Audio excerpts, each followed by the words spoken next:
بسم اللہ الرحمن الرحیم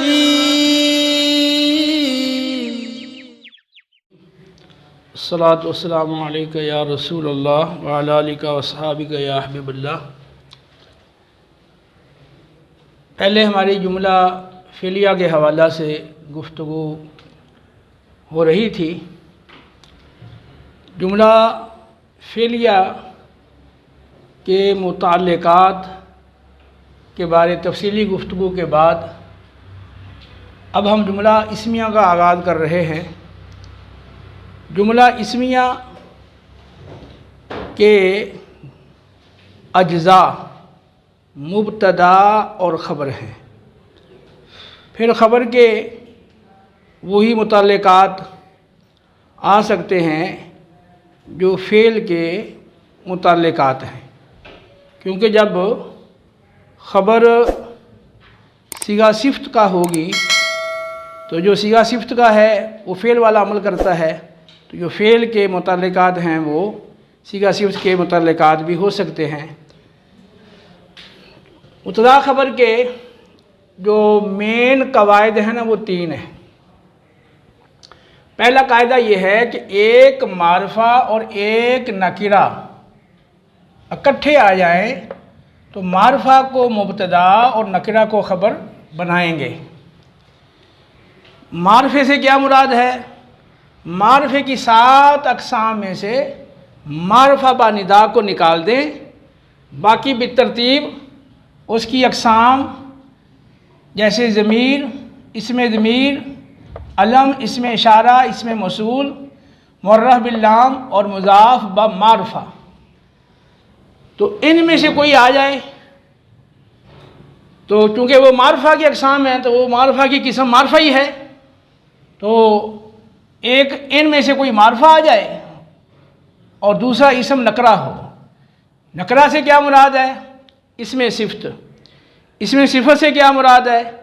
اسم فاعل، اسم مفعول، اسم تفضیل، صفت مشبہ، اسم منصوب، اسم مبالغہ۔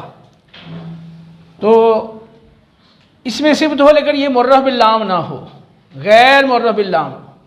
اسم ذات ہے، یعنی جو اسم صفت ہے یہ ذات مع وصف ہوتا ہے، جیسے ضاربن ہے نا، تو ضاربن میں بھی ذات بھی ہے، مثلا زید، اور ایک کے وصف ہے اور مارنے والا ہونا، تو اسم صفت کیا ہوتا ہے؟ یہ ذات مع وصف ہوتا ہے، اور اسم ذات اس میں وصف نہیں ہوتی۔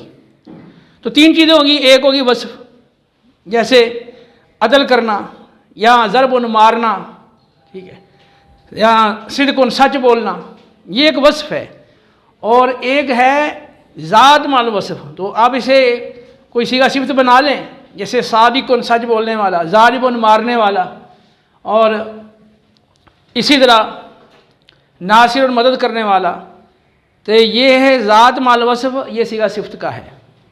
اور اس میں ذات میں محض وہ ذات مراد ہوتی ہے، اور ایک محض وصف ہے جیسے مصدر ہو، ضرب وغیرہ، عدل وغیرہ۔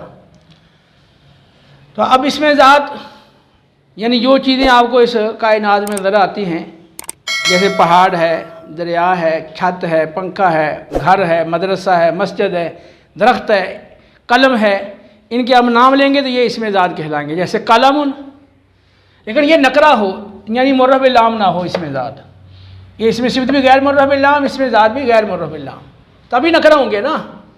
جار مجرور ہو، ظرف ہو، تو ظاہر سی بات ہے جار مجرور وہ بھی ہم متعلق کرتے ہیں ثابتن کے، یعنی نکرے کے متعلق کر لیں گے اس کو، جار مجرور کو یا ظرف کو مفعول فی بنا لیں گے نکرے کا، یعنی ثابتن کا، یا جو بھی اور آپ افعال عامہ میں سے کوئی وہاں آپ مقدر مانیں اور اس کو اگر آپ خبر بنائیں تو یہ جار مجرور جو ظرف ہے یہ نکرے کی تعویل میں ہو جائیں گے۔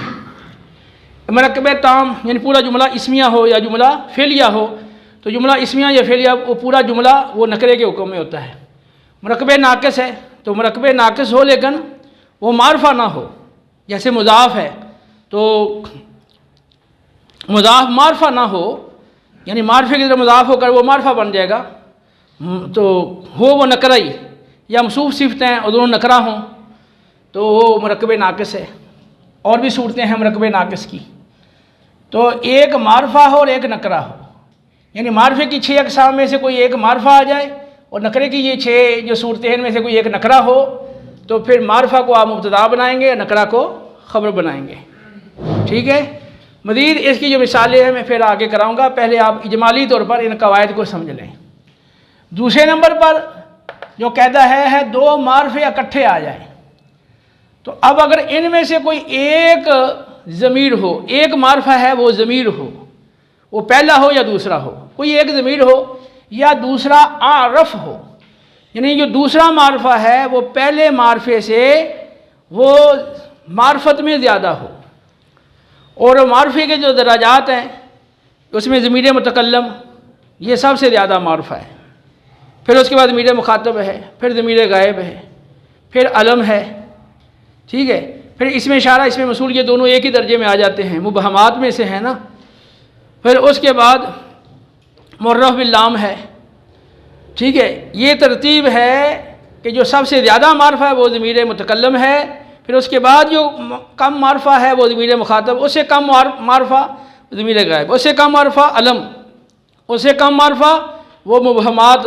یعنی اسم اشارہ اسم موصول، اور اس سے کم معرفہ معرف باللام، اور پھر جو مضاف ہے تو مضاف کا معرفہ ہونے میں وہی درجہ ہوگا جو مضاف الیہ کا درجہ ہوگا، ٹھیک ہے۔ مثلا جیسے عبداللہ، تو عبد یہ معرفہ بنا، تو اب لفظ اللہ ہے اس کا جو درجہ ہے یہ علم ہے، تو اس کا جو درجہ ہے وہی درجہ عبد کا ہوگا معرفہ ہونے کے اعتبار سے۔ باقی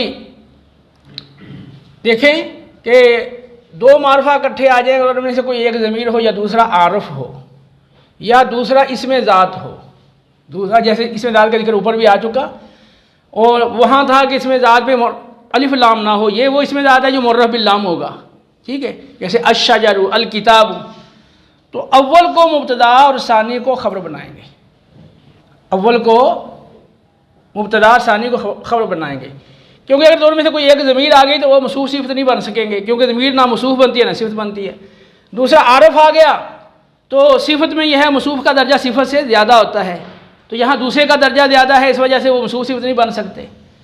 اور اگر دوسرا اسم ذات آ گیا تو موصوف صفت میں تو جو دوسرا ہوتا ہے وہ وصف ہوتا ہے، وہ ذات نہیں ہوتا، کیونکہ اسم ذات موصوف بنتا ہے، یہ صفت نہیں بنتا، ٹھیک ہے۔ تو اس طرح اگر 2 معرفے آ جاتے ہیں، ان میں سے ایک ضمیر ہو یا دوسرا عارف ہو یا دوسرا اسم ذات ہو، تو اول کو مبتدا اور ثانی کو خبر بنائیں گے۔ تیسرا قاعدہ یہ ہے 2 نکرہ اکٹھے آ جائیں، اگر ان میں سے ایک نکرہ مخصوصہ ہو تو نکرہ مخصوصہ کو مبتدا اور دوسرے نکرہ کو خبر بنائیں گے۔ اب نکرہ مخصوصہ وہ کیسے بنتا ہے، اس کا کیا طریقہ ہے، تو یہ میں نے ایک یہاں جملہ لکھا ہے وَفُلَانَةٌ تَدَعُ شَمْسًا، تو تادعو یعنی وعدہ یادعو۔ اب یہ جملہ لکھا ہے اور اس کی مدد سے میں آپ کو جو نکرہ کو مخصوصہ بنانے کے طریقے ہیں وہ آسانی کے ساتھ کوشش کروں گا کہ آپ کے ذہن نشین ہو جائیں۔ دیکھیں وَفُلَانَةٌ تَدَعُ شَمْسًا میں واو سے مراد ہے واو حالیہ، نکرہ واو حالیہ کے بعد آ جائے تو نکرہ مخصوصہ ہوگا۔ فا سے مراد ہے فا جزائیہ، یعنی فا جزائیہ کے بعد نکرہ آ گیا تو وہ نکرہ مخصوصہ ہوگا۔ لام سے مراد لولا یا لام ابتدا، تو لولا کے بعد یا لام ابتدا کے بعد نکرہ آ گیا تو وہ نکرہ مخصوصہ ہوگا۔ آگے فلانۃ میں جو الف ہے اس سے مراد ہے استفہام، یعنی حمزہ استفہام کا ہو اس کے بعد نکرہ آ جائے تو وہ نکرہ مخصوصہ ہوگا۔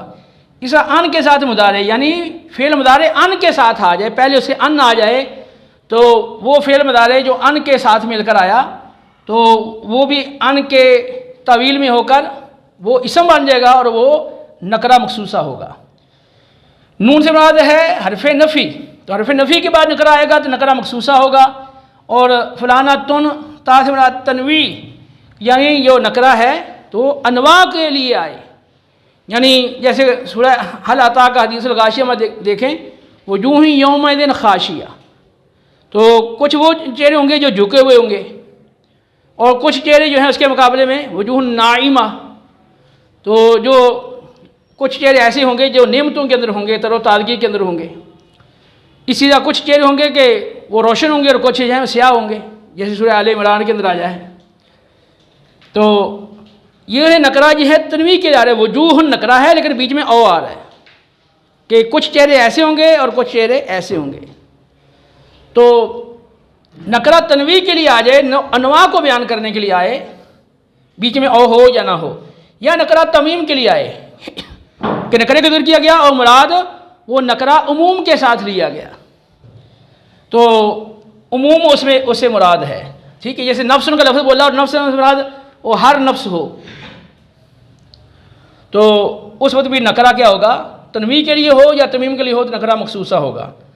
ٹھیک ہے، فلانا تو ان میں تا ہوگی، آگے تا پھر دوبارہ آ رہی ہے تو تا سے وہی ہیں تنویع اور تعمیم. دال سے مراد ہے نکرہ دعا کے لیے ہو یا بد دعا کے لیے ہو تو وہ نکرہ بھی مخصوصہ ہوگا. ٹھیک ہے، وہ معنی وہاں دیکھیں گے آپ، جیسے سلام علیکہ، تو سلام یہ ہے نکرہ ہے لیکن یہاں پر وہ دعا کے لیے ہے. اور اسی طرح ویل للمطففین تو ویل یہ نکرہ ہے لیکن بد دعا کے لیے ہے. یہ نکرہ مخصوصہ ہے. مزید پھر اس کی مثالیں بعد میں تفصیل سے بتائیں گے. تو دال سے مراد نکرہ وہ نکرہ جو دعا یا بد دعا کے لیے ہو، اور عین سے مراد ہے عامل، یعنی نکرہ وہ کسی میں عمل کر رہا ہو. مثال کے طور پہ جیسے رغبتن